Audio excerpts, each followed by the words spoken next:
Hello and welcome to another update video here on my channel.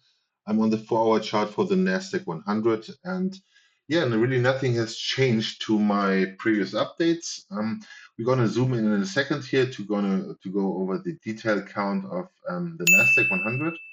At the moment we have, that's why on the 4-hour chart I want to show you or still make you aware of the possibility that we are still in a wider correction. That would be the yellow circle wave 4 here, which is the primary degree. That would consist of an A, B, C to the downside in 3 waves. Till now, we only have the first part in my view. That would be the second part. And now the C wave should follow if we are in that, I would say, the most bearish scenario right now. Okay, that would be the primary wave 4 degree, and that should bring us down to 15,209 till to 12,886. So let's zoom in here, and I'm now on the 1-hour chart.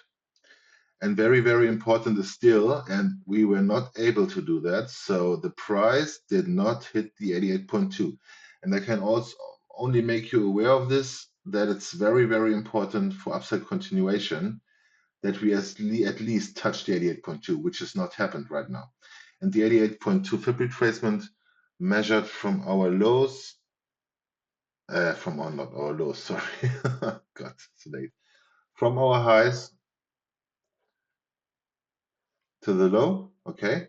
That means we would retrace 88.2% of that whole move down, and we did not take the 88.2. And that was very interesting. We came slightly above my target, which is the 1.382 compared to wave A here, at 21,703, and then directly sold off from here.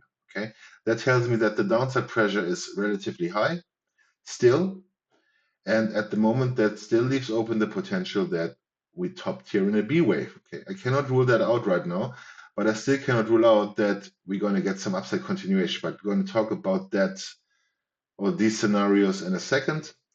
I just want to go here on the detail count a little bit. My last video, as I said, I expanded again that we need 5 waves up here. Technically speaking, you can count 5 waves up. That would be a wave 1, a wave 2, a wave 3, a wave 4, and a wave 5. Okay? But it's not, in my view, finished. So it would still look better with one more wave 4 and one more wave 5. Okay, that's also, in my view, if we get another 4 or 5 to the upside, the most bullish scenario right now, because then we could say, okay, we have an ABC in wave 1, a nice ABC with separation of the wave 4s to the wave 3, which I count that as. And that still needs to happen in my view, okay? So, but I don't want to get too detailed here because that could confuse you a little bit. So the bullish scenario would be if we hold between the 38.2 to the 50% retracement here, put in the wave 4 here in white and circle, get one more high, and that would say, okay, we could finish clear nice ABC to the upside. Okay, it cannot be counted as an impulse. That's definitely for sure. So because we have 2 waves here in the beginning, we don't have a continuation of ranging. That means we should only come up here in 3 waves. It's only a 3-wave move right now. If we get the 4-5 here, that move would still look much better. So, and that is the part right now. I could count, and I'm going to zoom in here so we can take a look on the detailed scenario right now here. I could still say, okay, that also our 5th wave here to the upside has finished. We had our ranging leading diagonal to the upside, a 4, a quick 4, and a 5 to the upside. That could finish that sequence here. That means we could put in the blue wave 5 here, and also the blue wave 5 of one higher degree, okay? Then we should have the C and the B finished. Or, and that's the part right now, we only finished the wave 3 here in white. And that's why I say we need normally one more low and one more high. We put in the 4 and then the 5. Okay, that would look at best right now. The other scenarios right now, or let me just say the targets for this wave 4, it's between 38.2 and the 50%. I think I did it, right? Yeah, I did it.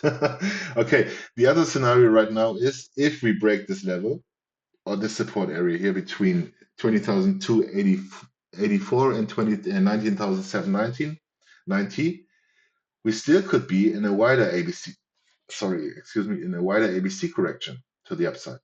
Okay, and only, and I really have to tell that now, and only if we break the 78.6 to the downside at 17,521, I think we can be sure that we're going to take the previous lows here of April, okay, of the April lows. That's then the case, and I think we're going to have to observe that very, very detailed. I could count 5 waves completed here in the C of B, followed by more downside in the yellow circle wave 4 here, which is the primary degree, or we get one more 4 and one more 5, and then we could be sure that we're in the green count, okay? Because if we're gonna get this 4-5 pattern, we can be sure that we're gonna take the 88.2 and open the door for higher. As long as we don't do that, the pressure to the downside still is high, and therefore there's an alternate scenario still here that it's either the wave 2 later on, or it's just the B wave down and we come up in the C wave. And that could lead to the potential that we're going to take or do a regular B wave here to the upside. So that would be an overshooting B wave, still followed by a C wave down. But we have to see if we only get 3 wider waves, or if we can build 5 waves to the upside, either in a diagonal pattern that we have to find out later. But for now, I think it's most important that we're going to focus on the shorter time frame, on the smaller picture, because that tells us a little bit more. And yeah, we have these support areas to the downside. That is for the wave 4 with one more high. That is for the B wave or the 2, because it could also be counted as a 1-2, but therefore we need one more high. That's what I said before. And from here, we could launch higher to the upside. If we break the 678.6 at 17,512, I think more downside is due. Okay. I know it's a little bit confusing, but right now we have several opportunity or possibilities on the chart. You just have to understand the difference between them. Okay, find or differ between the support areas to the two here. That's very, very important. One more high on the nearer short term, and one more high in the C wave, or afterwards our pullback in wave B or in the 2 or in the B. Okay, you have to. I know it's complicated, but I try to give as much as information here in 7 or 8 minutes video. It's very, very confusing, I guess, but just be sure maybe focus on these support areas here, and then I think and I hope that you can take advantage of it and do nice trading here in it. But for now, be also very, very, very, how I say it, secured for your positions, because if we are not managing to hold either of these support levels, the price or the pressure to the downside will increase anymore. Okay, so much more, I say. Yeah. It's very, very complicated, I have to tell you right now. And I try to make it as easy as possible here for you. And if I talk too much about technical, I mean too much that it's too much that you don't understand what I'm talking about, please let me know in the comments, and I try to bring it up a little bit easier. But yeah, it's trust me, it's not easy also to label that very nicely. But yeah, we have to see, okay? And I just go over it again, very short, either another wave 4 and another wave 5, okay? Or we come down directly, and that would be then the B wave pullback, and then we go higher. Or we break the 78.6, and that would leave the door open for still more downside, okay? Good. As always, if you like the video, leave a comment, and if you really like the video, leave a thumbs up.